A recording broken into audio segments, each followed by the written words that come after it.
Assalamualaikum warahmatullahi wabarakatuh. Perkenalkan, nama saya Maratus Soleha dengan NIM C0D023040 dari kelas G Perpajakan. Baiklah, di sini saya akan menjelaskan materi tentang aktiva tetap dalam akuntansi pajak dengan MK Akuntansi Perpajakan dengan dosen pengampu yaitu Ibu Herieni SE MAK. Baiklah, di sini langsung saja saya akan menjelaskan materinya. Yang pertama yaitu pengertian aset tetap.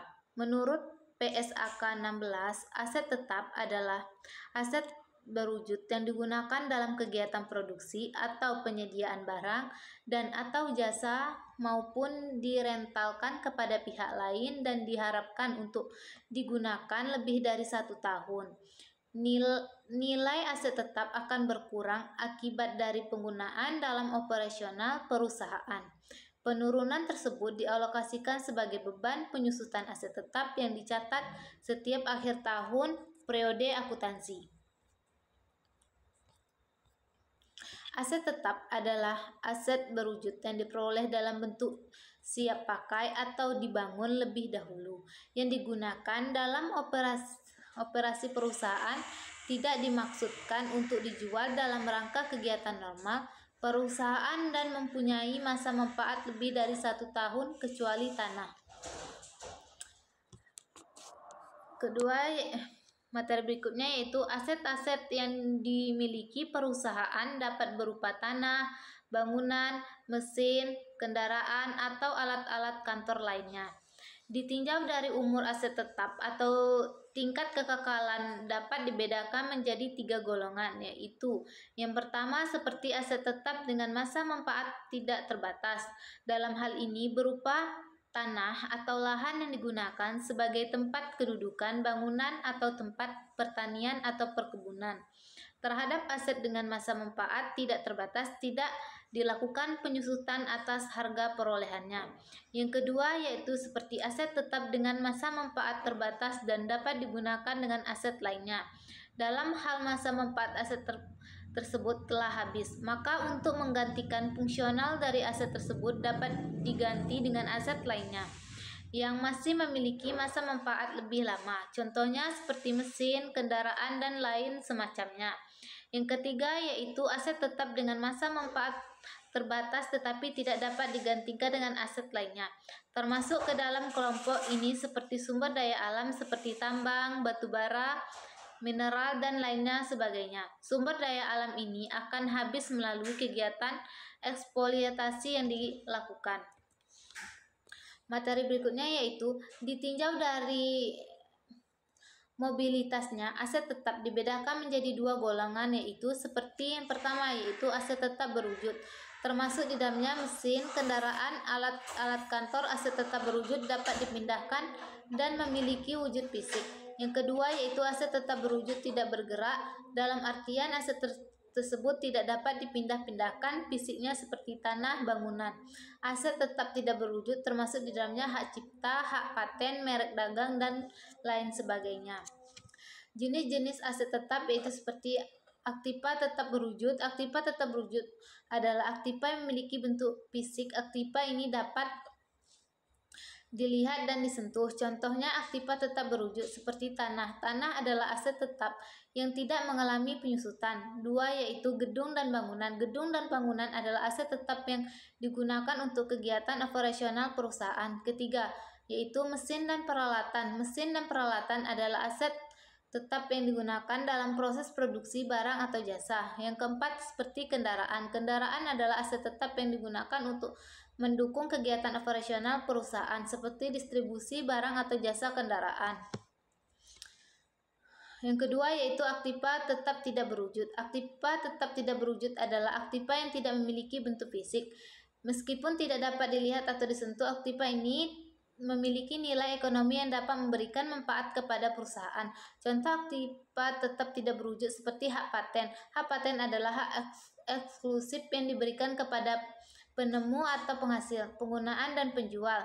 Penemuannya hak paten ini berlaku selama 20 tahun. Yang kedua yaitu lisensi. Lisensi adalah hak untuk menggunakan hak milik intelektual milik orang lain. Lisensi ini biasanya diberikan dalam jangka waktu tertentu. Yang ketiga yaitu seperti hak cipta. Hak cipta adalah hak eksklusif yang diberikan kepada pencipta untuk menghasilkan, menggunakan, dan menjual ciptanya. Hak cipta ini berlaku selama 70 tahun setelah kematian pencipta. Berikutnya yaitu karakteristik aset tetap.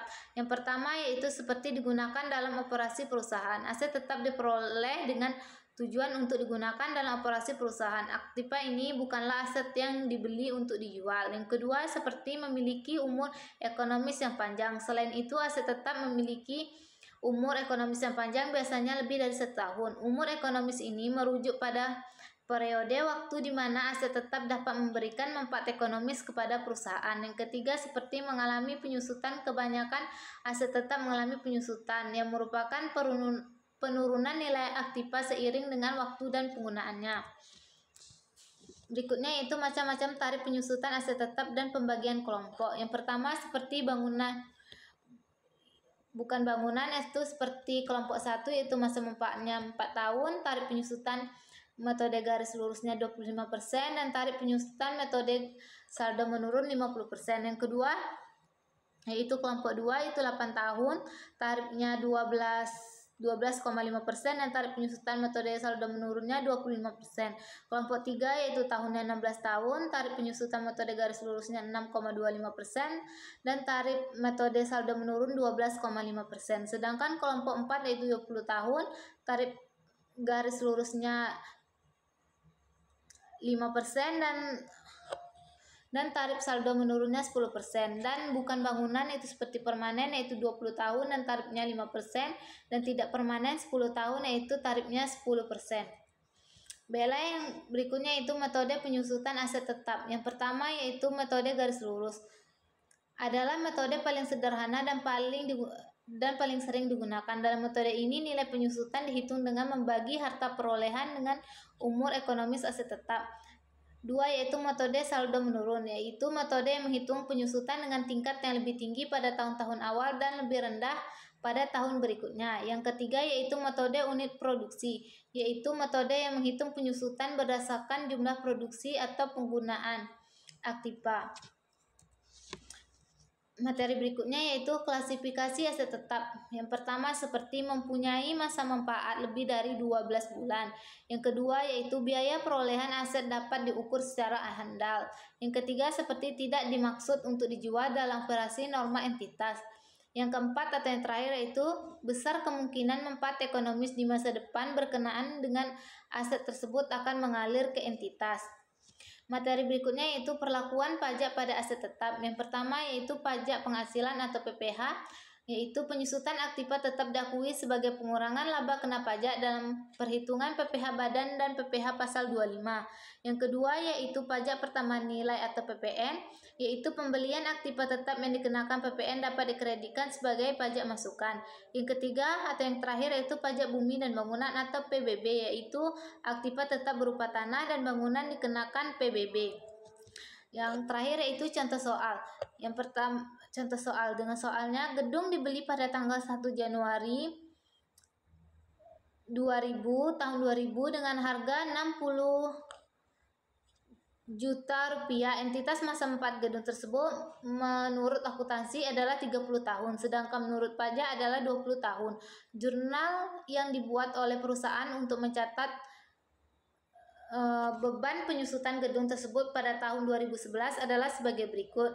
Yang seperti tanggalnya itu tanggal 31 Desember 2011, keterangan beban penyusutan gedung yaitu di debit 20 juta, akumulasi penyusutan gedung di kredit itu sebesar 20 juta. Beban penyusutan gedung itu gedung adalah 600 juta dibagi dengan 30 tahun dapatlah hasil 20 juta. Sementara itu, perhitungan beban penyusutan gedung untuk tahun 2011 menurut perpajakan adalah 5% dikali 600 juta sama dengan 30 juta. Atas perbedaan perhitungan tersebut, perusahaan tidak perlu membuat jurnal penyesuaian. Perbedaan entitas masa manfaat tersebut menimbulkan beda waktu atau beda temporer antara perpajakan dan akuntansi. Dengan demikian, perusahaan harus melakukan koreksi negatif pada rekonsiliasi fiskal saat pengisian SPT tahunan PPh badan sebesar 30 juta rupiah, 20 juta rupiah sama dengan 10 juta rupiah. Sekianlah presentasi dari saya ucapkan terima kasih. Wassalamualaikum warahmatullahi wabarakatuh.